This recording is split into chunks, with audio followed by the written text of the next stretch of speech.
We are going to compare two sets of data using measures of center and measures of variation to describe the differences in the data sets.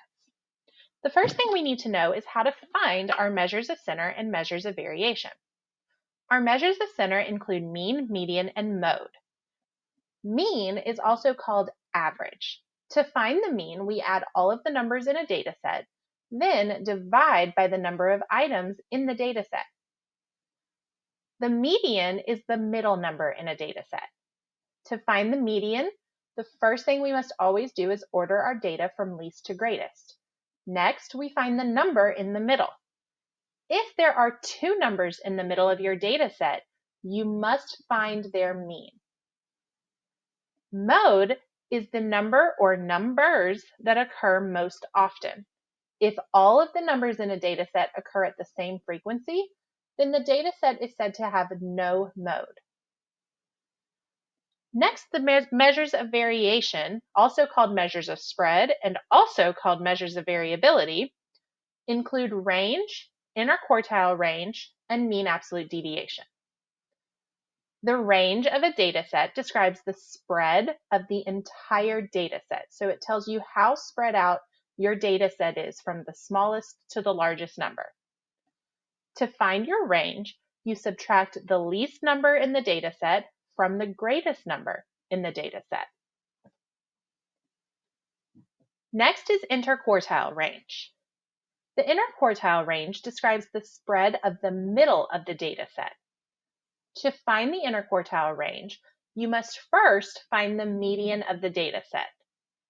Next, you use the median to split your data into two halves. You have a lower half and an upper half. From there, you must find the median of the lower half and the median of the upper half. The median of the lower half is called the first quartile or the lower quartile. The median of the upper half is called the third quartile or upper quartile. To find the interquartile range, you subtract the lower quartile from the upper quartile. Finally, we have mean absolute deviation. The mean absolute deviation describes the average distance of the numbers in the data set from the mean.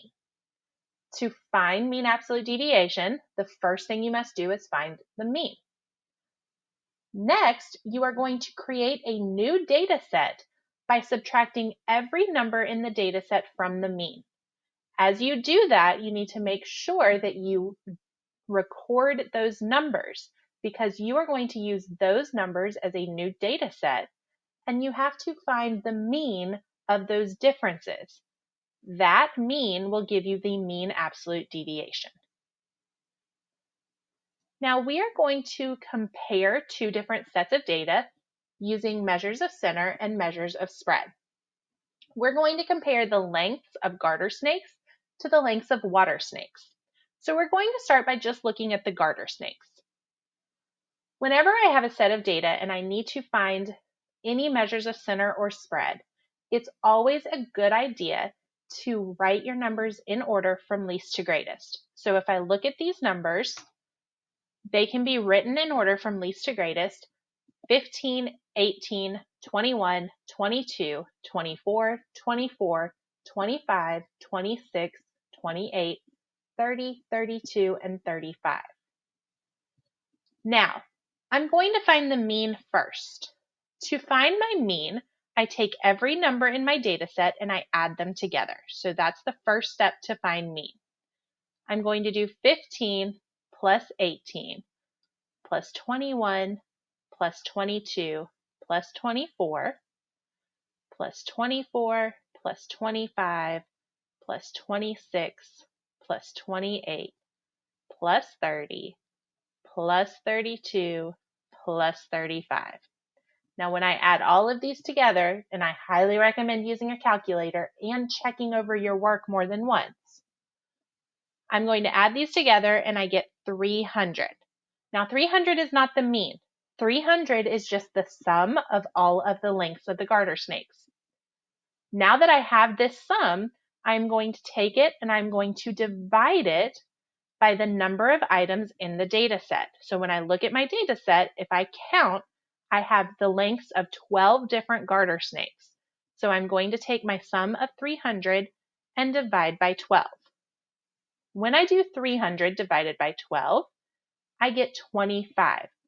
So the mean of the garter snakes is 25 inches. So the average length of a garter snake is about 25 inches. Next, I'm going to find the median of my data set. To find the median, I always go to my data set and I find the middle number. I know that I can start at the front and at the back, so I'm going to eliminate one number from the front and one number from the back until I get to the middle of my data set.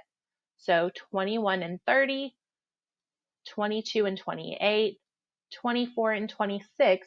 And now I notice that if I continue, I'm going to eliminate both 24 and 25, and then I won't have anything in the middle. So for this data set, there are two numbers in the middle, but I'm never allowed to have two numbers as a median.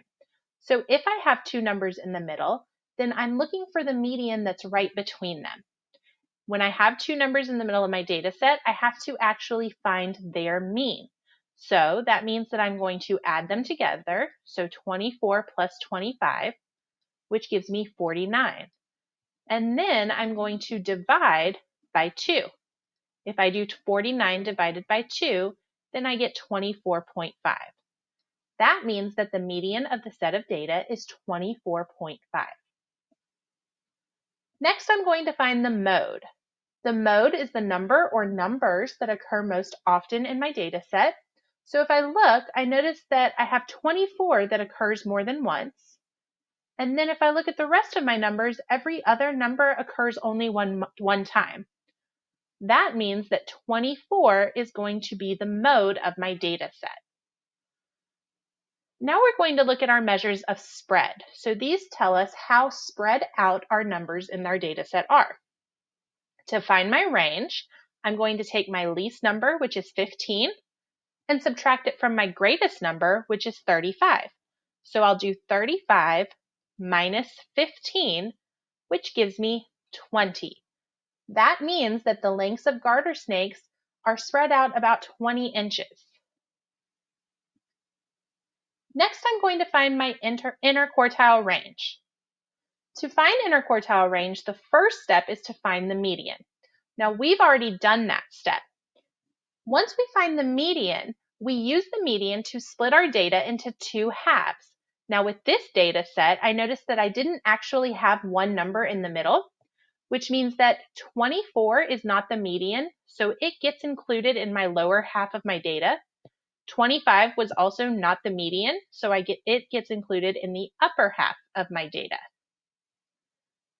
Now I've split my data into two halves, and I'm going to look at them as two different data sets. I'm going to find the median of both of these data sets. So I'm going to find the median of the data set that goes from 15 to 24 first by crossing out one from the front and one from the back, one from the front, one from the back, and then I'm left with 21 and 22. Again, I cannot have two numbers in the middle for a median, so I'm going to add those together. 21 plus 22, which gives me 43, and then I'm going to divide 43 by 2, which gives me 21.5. Now, this is not our interquartile range. This is our first quartile, which is also called our lower quartile. Next, we need to find our third quartile, which is also called our upper quartile. That is the median of my upper half of data. So I'm going to start with this upper half, which goes from 25 to 35, and find its median. I'm going to cross out one number from the front and one from the back, one from the front, one from the back, and then again I'm left with two numbers in the middle. So I need to find their mean. I'm going to add them together. 28 plus 30 gives me 58, and then I'm going to divide by 2. When I do 58 divided by 2, I get 29. This is my third quartile, also called my upper quartile. Now again, I still haven't found my interquartile range. Now that I have my two quartiles though, I can find my interquartile range by taking my lower quartile of 21.5 and subtracting it from my upper quartile of 29. So I'll do 29 minus 21.5, which gives me 7.5. So the interquartile range is 7.5. This means that the data in the middle of the data set is about 7.5 or 7.5 spaces away from each other. The last measure of center that we're going to find is mean absolute deviation. To find mean absolute deviation, the first step is to find the mean of the data. Well, we've already done that, and the mean of our data was 25.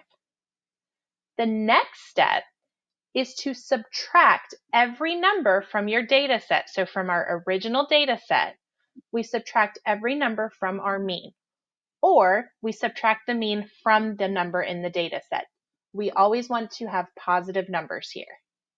So our first number is 15, which means I'm going to do 25 minus 15 since my mean is 25, and 25 minus 15 gives me 10.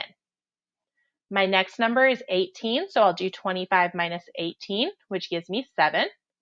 My next number is 21, so 25 minus 21 gives me 4. Next is 22, 25 minus 22 gives me 3. Next is 24, so I do 25 minus 24, which gives me 1. I have another 24, so 25 minus 24 gives me 1. Then I have 25, so 25 minus 25 gives me 0. And yes, that number is 0, and it does get included in your data set. Next, I have 26. I know that if I do 25 minus 26, I'm going to get a negative number. So I'm going to flip these so that I'm doing 26 minus 25. That gives me 1. Then I have 28, so 28 minus 25 gives me 3. Then 30, so 30 minus 25 gives me 5. Next I have 32 minus 25, which gives me 7. And finally I have 35 minus 25, which gives me 10. Now, what this has done is it has created a new data set. I'm going to use these numbers, 10, 7, 4, 3, 1, 1, 0, 1, 3, 5, 7, and 10, and I am going to find their mean. So to find the mean of these numbers, just like the mean of any numbers, I would add them together. So I would do 10 plus 7 plus 4 plus 3 plus 1 plus 1 plus 0 plus 1 plus 3 plus 5 plus 7 plus 10. When I add all of those together, I get 52. Now, I still need to divide these so that I'm finding the mean. I'm dividing by 12 because there are still 12 numbers in this data set. When I divide 52 by 12, I get 4.3 repeating, or 4 1/3. So the mean absolute deviation of this data set is 4.3 repeating. Now we need to find the measures of center and spread of our water snakes. Again, the first thing that we should always do with a set of data is order it from least to greatest. So here's the water snake lengths in order from least to greatest. To find the mean, I'm going to add all of these numbers together. So 21 plus 24 plus 25 plus 27 plus 30 plus 32 plus 32 plus 34 plus 35 plus 37 plus 40 plus 41. When we add all of these together, we get 378. Now we have to take this sum and divide by the number of items in our data set. And if you count, you will notice that we have 12 numbers in our data set. So we will do 378 divided by 12.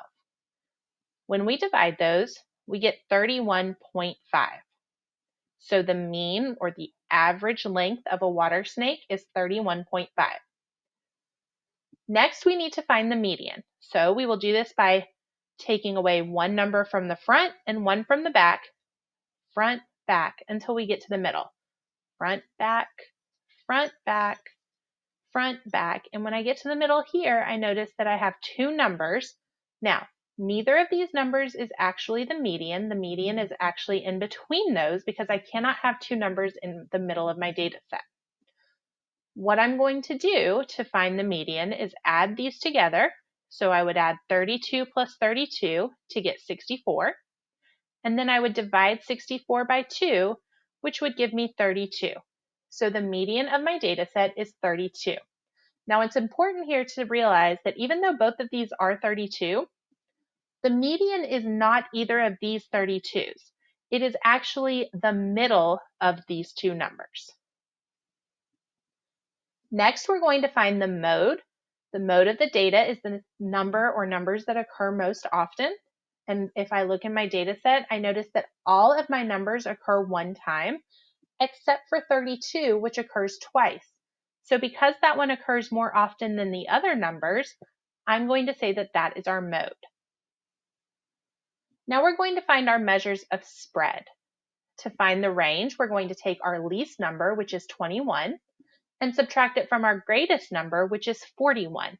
So we'll do 41 minus 21, which gives us a range of 20 inches. Next, we're going to find our interquartile range. The first step in finding interquartile range is to find our median, which we've already done. And we use the median to split our data into a lower half and an upper half. Next, we're going to find the first and third quartile by finding the median of the lower half and the median of the upper half. So we'll start with our lower half. We're going to cross one from the front and one from the back until we get to the middle. Now you notice that we have two numbers in the middle, so we're going to have to find their mean. So we're going to add 25 plus 27, which gives us 52. And then we're going to divide by 2, which gives us 26. So our first quartile is 26. Next, we're going to find our third quartile by finding the median of the upper half. So we will eliminate one number from the front and one from the back until we get to the middle. When I get to the middle here, I notice that I have two numbers in the middle again, so I have to add them together, 35 plus 37, which gives us 72. And then we have to divide by 2. And 72 divided by 2 gives us 36. Now, once we have our two quartiles, we are going to subtract them from each other to find the range. So 36 minus 26 gives us an interquartile range of 10. Finally, we're going to find our mean absolute deviation. The first step in finding mean absolute deviation is finding the mean. Well, we've already done that, and we found that the mean is 31.5. Next, we're going to create a data set by subtracting every number in the data set from 31.5. So we'll do 31.5 minus 21, and that gives us 10.5. Then 31.5 minus 24, that gives us 7.5. 31.5 minus 25, that gives us 6.5. 31.5 minus 27 gives us 4.5. 31.5 minus 30 gives us 1.5.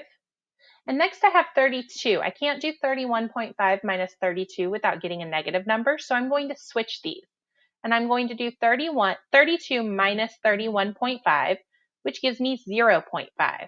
Then I have 32 again, so 32 minus 31.5 gives me 0.5. Then I have 34, so 34 minus 31.5 gives me 2.5. 35 minus 31.5 gives me 3.5. 37 minus 31.5 gives me 5.5. 40 minus 31.5 gives me 8.5. And 41 minus 31.5, gives me 9.5. Now, to find my mean absolute deviation, I'm going to take these differences and I'm going to find their mean, which means I'm going to add them all together. So our first step, add 10.5 plus 7.5 plus 6.5 plus 4.5 plus 1.5 plus 0.5 plus 0.5 plus 2.5 plus 3.5 plus 5.5 plus 8.5 plus 9.5. When I add all of those together, I get 61. So those have a sum of 61. Now I still need to find the mean, which means I need to divide those by 12 because there are 12 numbers in that data set. When I divide 61 by 12, I get a decimal that repeats, so 5.083, and the 3 repeats, so I'm going to put a bar over my 3. This is my mean absolute deviation for my data set. Now, we're going to compare our data set by looking at the differences between the measures of center and measures of spread. So if I notice for my garter snake has a mean of 25, while my water snake has a mean of 31.5. My garter snake has a median of 24.5, while my water snake has a median of 32. The garter snake has a mode of 24, while the water snake has a mode of 32. If you notice, all of the measures of center for water snake are greater than all of the measures of center for the garter snake. This means that the water snake is typically going to be larger in length or greater in length than the garter snake. Now we can compare our measures of spread. My garter snake has a range of 20, while my water snake also has a range of 20. So for this, the range isn't going to help us make a comparison because they're the same. My garter snake has an interquartile range of 7.5, while my water snake has an interquartile range of 10. So my garter snake has a smaller interquartile range, which means that the data for the garter snake is closer together. And the data for the water snake, because its interquartile range is larger, that means that the data is more spread farther apart. If I look at the mean absolute deviation for my garter snake, it was 4.3 repeating. And the mean absolute deviation for my water snake is 5.083 repeating. This means that my garter snake has a smaller mean absolute deviation, which means that those numbers are closer together.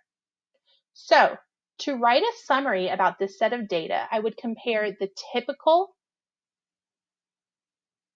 activity of garter snakes compared to water snakes, and then I would also compare the consistency of the two snakes.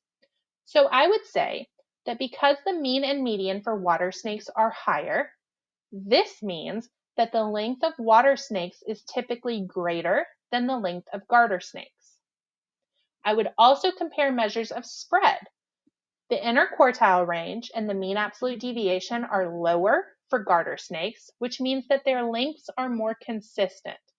This is because the smaller your measures of spread, the more consistent your data set. Consistency tells us that our data set is more reliable or more predictable.